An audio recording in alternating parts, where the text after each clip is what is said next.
Hello friends, good morning and welcome back to my সোমার দিনকাল চ্যানেল।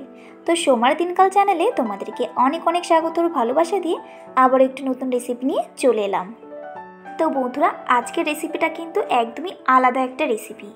তো আশা করছি সবারই খুব ভালো লাগবে, আর একদমই স্কিপ না করে একদম লাস্ট পর্যন্ত দেখতে থাকবে। আর এই রেসিপিটির নাম হচ্ছে গোটা সিদ্ধ। তবে সত্যি বলতে এই রেসিপিটা কিন্তু আমিও ফার্স্ট টাইম ট্রাই করলাম। তো চলো বন্ধুরা, রেসিপিটা দেখে নেওয়া যাক। তো এই রেসিপিটা বানানোর জন্য আমি এখানে ডাল নিয়ে নিয়েছি 200 গ্রাম, আর এই ডালটা ছিল বিউলির ডাল। তো এই ডালগুলো আমি প্রথমে খালি কড়াইতে নেড়ে চেড়ে খুব ভালো করে লাল লাল করে ভাজা করে নেব। আর এদিকে দেখো, সবজির জন্য নিয়ে নিয়েছি, মানে গোটা সিদ্ধর জন্য নিয়ে নিয়েছি একটা বেগুন কিন্তু আমি 6 চির করে নিয়েছি, মানে 6টা পিস করে নিয়েছি। আর এখানে কিন্তু আরও 4 রকমের সবজি আছে। তো তার মধ্যে হচ্ছে একটা কুল, 6 পিস আমি কুল নিয়ে নিয়েছি, এগুলো হচ্ছে টক কুল। আর একটা আলু নিয়ে নিয়েছি, আলুটাও কিন্তু আমি সেম তাই 6টা পিস করে নিয়েছি। তোমরা চাইলে কিন্তু এখানে 6টা আলুও দিতে পারো ছোট ছোট। যেহেতু আমি এখানে একটা বড় আলু দিয়েছি, এর জন্য কিন্তু আমি আলুটা 6 পিস করে নিয়েছি। আর এছাড়া নিয়েছি 6টা মটরশুঁটি আর 6টা সিম। আর দিয়ে দিয়েছি এখানে পরিমাণ মতো লঙ্কা। ঝালটা জানোই যে আমি একটু খেতে বেশিই পছন্দ করি, তাই ঝালটা একটু বেশিই দিয়ে দিয়েছি। তো এখানে সব সবজিগুলো আমি কেটে ধুয়ে নিয়েছি, আর ওদিকে ডালটাও কিন্তু প্রায় আমার ভাজা হয়ে গেছে। আর তোমরা চাইলে কিন্তু এখানে অন্য সবজিও ব্যবহার করতে পারো। তো এখানে আমি 5 রকম সবজি নিয়ে নিয়েছি, আর এই ডাল দিয়ে কিন্তু 6 রকম। যেহেতু এটা ষষ্ঠীর জন্য রান্না স্পেশালি, এজন্য কিন্তু 6 রকম সবজিই দিতে হবে ডাল দিয়ে। তো এই ষষ্ঠীটা আমি এবছরই প্রথম করলাম, আর এই ষষ্ঠীটা পড়ে সরস্বতী পুজোর পরের দিন। তো সেক্ষেত্রে আমি এখানে 6 রকমই নিয়েছি ডাল দিয়ে, মানে 6 রকম সবজি নিয়েছি। আর তোমরা যদি ষষ্ঠী ছাড়া এমনি বাড়িতে খাওয়ার জন্য করতে চাও, সেক্ষেত্রে কিন্তু আরও সবজি এখানে দিতে পারো। তো এখানে ডালগুলো তো আমি ভাজা করেই নিয়েছিলাম হালকা লাল লাল করে। আর এবার এই ডালগুলো কিন্তু আমি খুব ভালো করে ধুয়ে নেব। যেহেতু এই ডালের মধ্যে পাউডার দেওয়া থাকে, সেহেতু কিন্তু ডালগুলো খুব ভালো করে ধুয়ে নিতে হবে। তো আমি এখানে 4-5 বার জল পাল্টে পাল্টে খুব ভালো করে ধুয়ে নেব আগে। আর তারপরে কিন্তু এটা আমি রান্না করব। আর সত্যি বলতে রান্নাটা কিন্তু একদমই সহজ।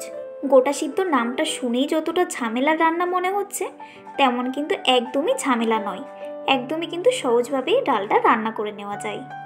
তো এদিকে ডালগুলো আমি খুব ভালো করে ধুয়ে নিয়েছি, আর এবার প্রেশার কুকারে সব কিন্তু একসাথে সেদ্ধ করে নেব। তো ডালটা তো আমি অলরেডি দিয়ে দিয়েছি, আর একে একে যে সবজিগুলো আমি কেটে রেখেছিলাম, সব সবজিগুলো কিন্তু আমি এই ডালের মধ্যেই দিয়ে দেব। আর এরই সাথে কিন্তু আমি লঙ্কাগুলোও দিয়ে দেব। আর যেহেতু এই সবজিগুলোর মধ্যে আমি টক কুল দিয়েছি, সেক্ষেত্রে কিন্তু এই ডালটা খেতে টক ঝাল মিষ্টির একটা দারুণ টেস্ট লাগবে। তো এই সব সবজি আর ডাল প্রেশার কুকারের মধ্যে দিয়ে পরিমাণ মতো জল দিয়ে দেব। আর জল দিয়ে প্রেশার কুকারটা বন্ধ করে এই সবজি আর ডালগুলো খুব ভালো করে আমি সেদ্ধ করে নেব।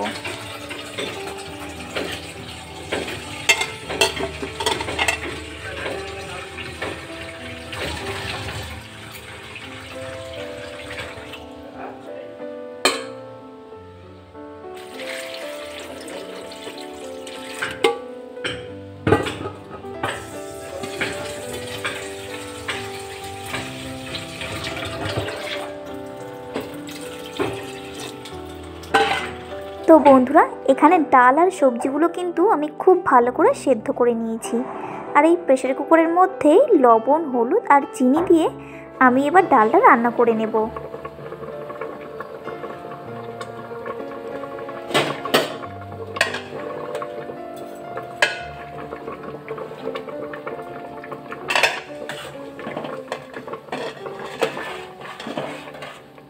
তো বন্ধুরা, এই ডালের মধ্যে লবণ, হলুদ, চিনি তো আমি দিয়েই দিয়েছিলাম, আর চিনিগুলো কিন্তু খুব ভালোভাবে গলে গেছে।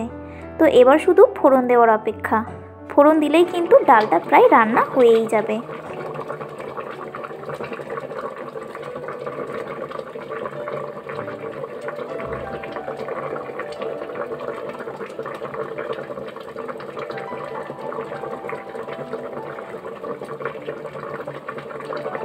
তো এবার ফোড়নের জন্য কড়াইতে দিয়ে দিলাম তেল, আর তেলের মধ্যেই দিয়ে দিলাম 2টো শুকনো লঙ্কা। আর এবার দিয়ে দেবো আমি গোটা 5 ফোড়ন।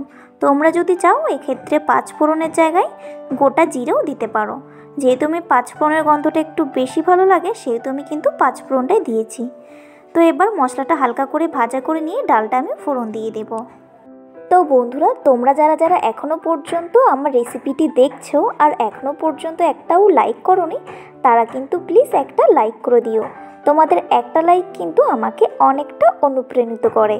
আর যারা যারা অলরেডি আমার ভিডিওটি লাইক করে দেখছো তাদেরকে তো অসংখ্য অসংখ্য ধন্যবাদ। তো ফাইনালি বন্ধুরা, আমার গোটা সিদ্ধ ডাল রান্না করা কিন্তু একদমই কমপ্লিট। আর এটা নামিয়ে নেওয়ার আগে আমি এর মধ্যে দিয়ে দিয়েছিলাম সামান্য একটু গরম মশলা। তোমরা চাইলে এটা স্কিপও করতে পারো, আর যদি চাও সামান্য একটু গরম মশলা বা ঘিও দিতে পারো। আমি এখানে ঘিটা স্কিপ করে শুধুমাত্র সামান্য একটু গরম মশলা দিয়েই ডালটা নামিয়ে নিয়েছি। তো এই যে আমার গোটা সিদ্ধ ডাল রান্না কিন্তু একদমই কমপ্লিট। তো বন্ধুরা, রেসিপিটি তোমাদের কেমন লাগলো অবশ্যই কিন্তু কমেন্ট করে জানিও। আর রেসিপিটি ভালো লেগে থাকলে অবশ্যই একটা লাইক করো, কমেন্ট করো, শেয়ার করো অ্যান্ড সাবস্ক্রাইব করো। আর তোমরা যারা যারা আমার চ্যানেলে নতুন আছো তারা অবশ্যই আমার চ্যানেলটিকে সাবস্ক্রাইব করে আমার পাশে থেকো। তো চলো বন্ধুরা, আজকে এখানেই এন্ড করলাম। দেখা হচ্ছে তোমাদের সাথে আবার নেক্সট কোনো ব্লগে বা নেক্সট কোনো রেসিপিতে। তো ততক্ষণ সবাই তোমরা ভালো থেকো, সুস্থ থেকো, সাবধানে থেকো। তো আজকের মতো টাটা, বাই বাই।